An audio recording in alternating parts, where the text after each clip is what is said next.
por que alguém compraria uma Fiat Strada com câmbio automático? Pois é, desde 98, quando chegou aqui no Brasil, a Strada inovou bastante. Foi a primeira a oferecer cabine dupla na categoria e também cabine dupla com 4 portas. Essa aqui, a Fiat Strada Range, oferece tudo isso também com câmbio automático. E nesse vídeo eu vou te responder essa pergunta e também mostrar como ela se comporta no dia a dia.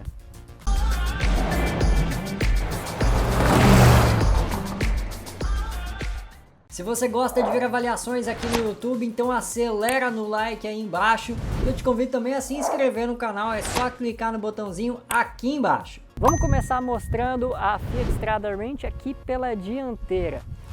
Primeiro, a gente nota de cara aqui os faróis que são em LED, diferenciando a Fiat Strada Range das outras. Esses faróis, além de serem muito bonitos, iluminam realmente muito bem. Bom, e aqui na frente, a gente não pode deixar de falar nele, o motor 1.3 Firefly, são 107 cavalos no etanol, 13,7 kg de torque e 98 cavalos na gasolina, 13,2 kg de torque.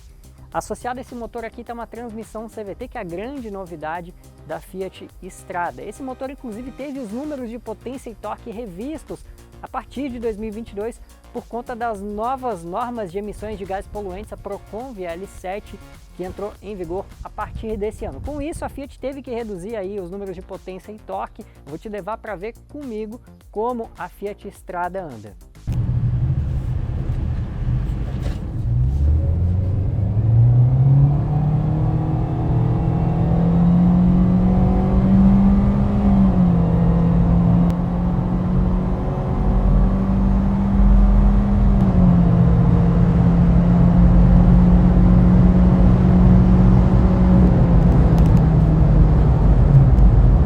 Bom, essa foi a retomada da Strada Range. A gente colocou no modo esporte aqui para ver como ela ia se comportar. E ela até retoma direitinho, não é nada excepcional. Mas o câmbio CVT com esse motor aqui ficou um casamento bastante interessante. Nas retomadas você vai precisar ter um pouquinho de paciência. Você pisa, o motor grita e demora um pouquinho para responder. Agora eu confesso que viajando com esse carro com 4 pessoas e a caçamba ali com bagagens, eu acho que ia passar um pouquinho de trabalho na estrada, viu? Ia ter que ter um cuidado um pouquinho maior e nas ultrapassagens ir com o pé embaixo mesmo para conseguir fazer com bastante segurança. E eu vou mostrar agora nessa retomada, modo esporte.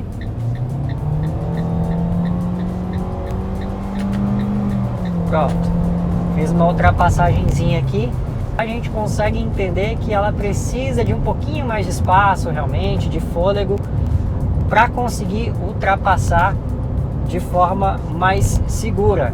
E ainda falando nessa transmissão CVT, o legal é que ela me oferece a opção de eu passar as marchas tanto pelas borboletas aqui no volante, né, quanto na alavanca de câmbio, jogando ela para a esquerda.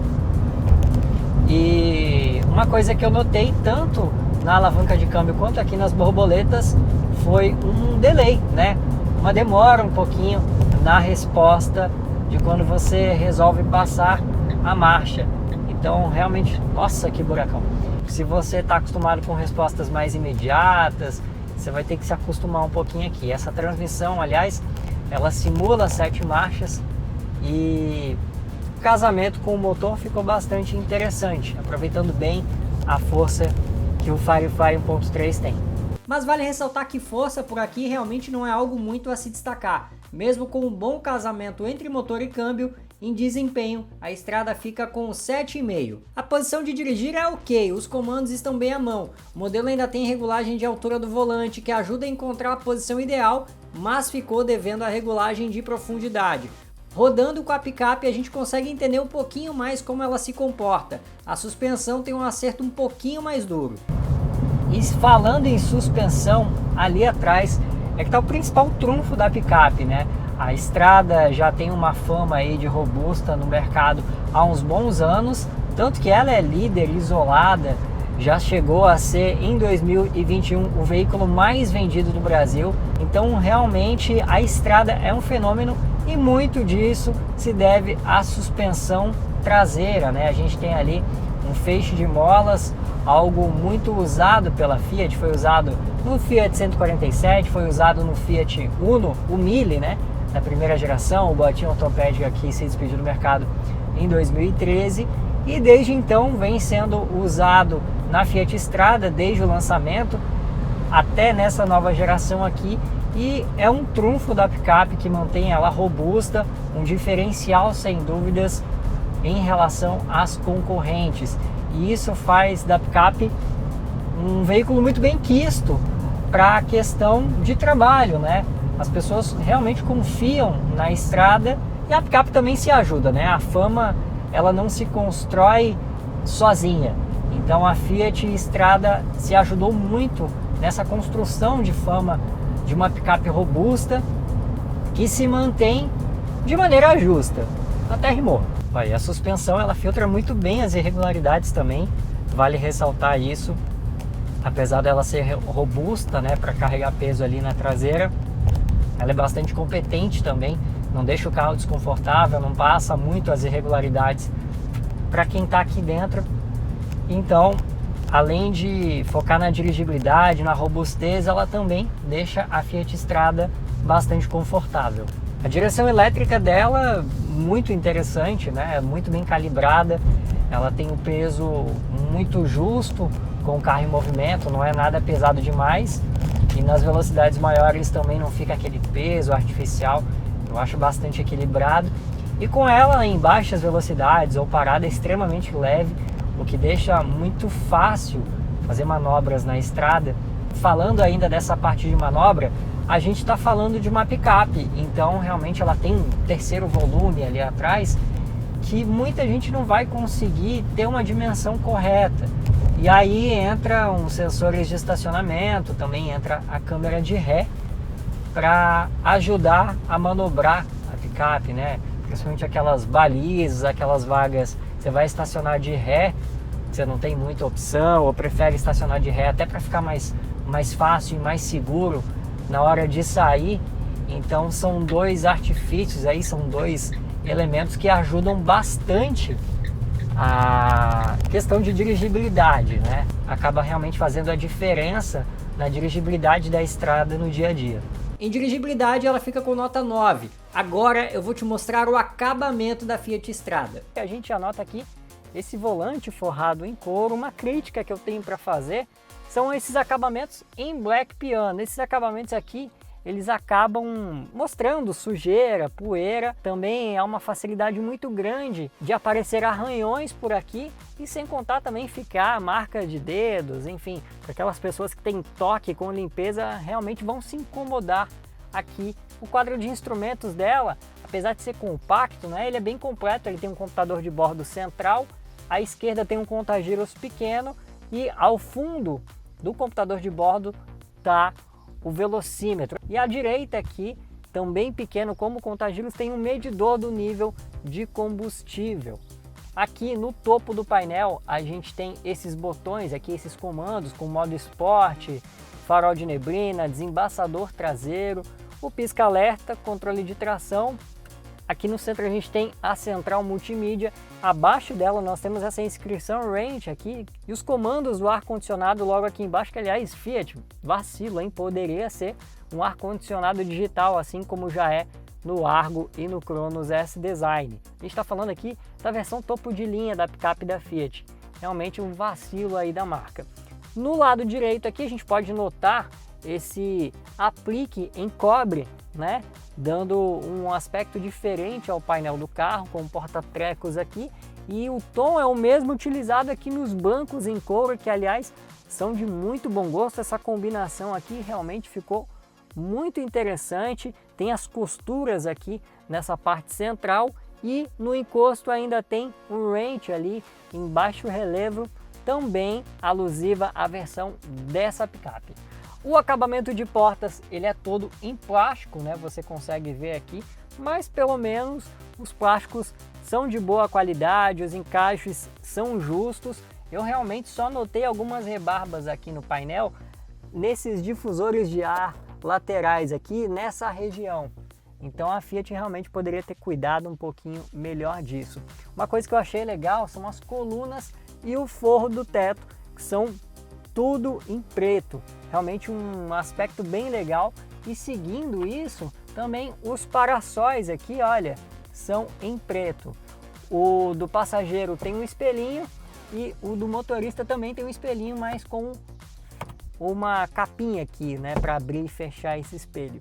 E aqui no centro ainda tem esse descansa-braço para você que quer ir mais sossegado, apoiar o cotovelo aqui enquanto dirige. Enfim, realmente um item aí que acaba fazendo diferença. Você gosta disso aqui ou não? Fala aqui embaixo para mim nos comentários. O uso total de plásticos pesa como um fator negativo, por mais que eles tenham qualidade boa e bons encaixes. A versão topo de linha realmente merecia um cuidado melhor. A nota aqui é 8. Agora falando em conectividade, vamos direto para a central multimídia. Ela bem completa, tem o espelhamento de Android Auto e Apple CarPlay sem fio, o que sem dúvidas é um diferencial realmente grande, mas aqui embaixo uma entrada auxiliar e também uma USB e aqui um carregador de celular por indução. Aliás, Fiat mandou bem nessa, viu? Aqui no volante tem vários controles aqui de atender, desligar a chamada. E esses itens são o suficiente para que a estrada ganhe nota 10 em conectividade. Uma coisa que eu noto aqui no interior é que os bancos, além de serem muito bonitos, né, usam dois tons de couro aí, um couro um pouquinho mais marrom e outro preto mais tradicional. Eles também são muito confortáveis, né? Então você acaba se sentindo super bem aqui, tanto dirigindo quanto no banco do carona aqui. Mais uma coisa que eu percebo é a quantidade de ruído que invade aqui a cabine, principalmente lá de fora. Eu tô a 70 por hora aqui e eu consigo ouvir bastante do ruído lá de fora. Eu tô numa via à beira-mar, então aqui venta bastante e é o meu trajeto padrão. Eu faço esse trajeto aqui com todos os carros e em velocidades a partir de 70, 80 por hora, a capota marítima ali atrás, ela acaba fazendo barulho. Então realmente poderia ser algo a melhorar aqui na Fiat Strada. O ar-condicionado gela a cabine de forma rápida. Como a gente falou em dirigibilidade, a suspensão filtra bem a maior parte das irregularidades e não é desconfortável. Por aqui, a picape da Fiat fica com nota 8. Bom, chegamos aqui à traseira da picape da Fiat e a notícia não é tão boa assim. Espaço interno realmente não é uma prioridade aqui, até porque ela tem uma caçamba ali atrás, precisa levar um pouquinho de carga, né? Então os passageiros aqui acabam pagando um pouquinho com espaço para as pernas principalmente. O espaço que eu tenho aqui para o teto é pouco mais de 4 dedos. Eu tenho 1,73 m, não sou tão alto assim. Agora, em compensação, se eu sentar de forma mais confortável aqui, eu tenho 4 dedos do meu joelho para o banco dianteiro e aqui embaixo a situação nas canelas piora, eu tenho 2, 3 dedos no máximo.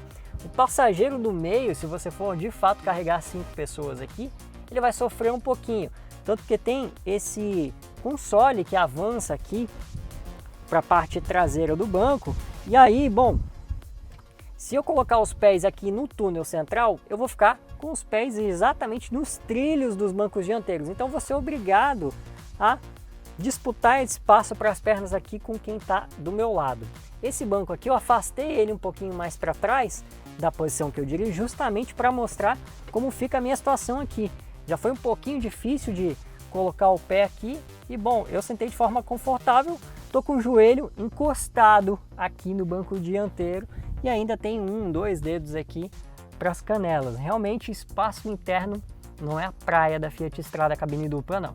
A ideia de levar mais pessoas é boa. As portas têm um ângulo de abertura bom que facilita bastante entrar e sair da cabine. A nota da Strada cabine dupla em espaço interno é 7,5. Chegamos aqui à traseira da Fiat Strada e o que a gente já nota aqui, realmente muito fácil abrir e fechar a tampa da Strada Range. Inclusive aqui dentro, 844 litros de capacidade. Sem dúvidas mais do que qualquer um sedã vendido aqui no Brasil. Ela leva mais coisas que Saveiro cabine dupla em capacidade de carga, por isso fica com nota 9 por aqui. O consumo é que foi uma surpresa. O Inmetro estipula as médias de 8,8 na cidade e 9,9 na estrada com etanol no tanque. Em nosso teste nós registramos a média de 9,7 na cidade. Com gasolina o Instituto aponta 12,4 por litro na cidade e 13,9 na estrada. Os números são bons e por isso a Strada fica com 8,5. Basicamente quem compraria essa Fiat Strada com um câmbio automático é aquele pessoal que gosta de picape e da praticidade que elas oferecem por poder levar 5 pessoas e também mais bagagem que em um sedã, por exemplo. Ela é ideal para quem quer uma picape um pouco mais confortável, mas ainda não tem bolso suficiente para uma Fiat Toro ou mesmo para uma Renault Oroch, até porque elas custam pelo menos 17 mil reais a mais que a Fiat Strada. A nota final dela é 8,4. Se você gostou dessa avaliação, então qualifica deixando um like aqui no vídeo, que é muito importante. Quer ver comparativos, outras avaliações e mais sobre o mundo automotivo? É só se inscrever aqui no canal. Eu te espero no próximo vídeo.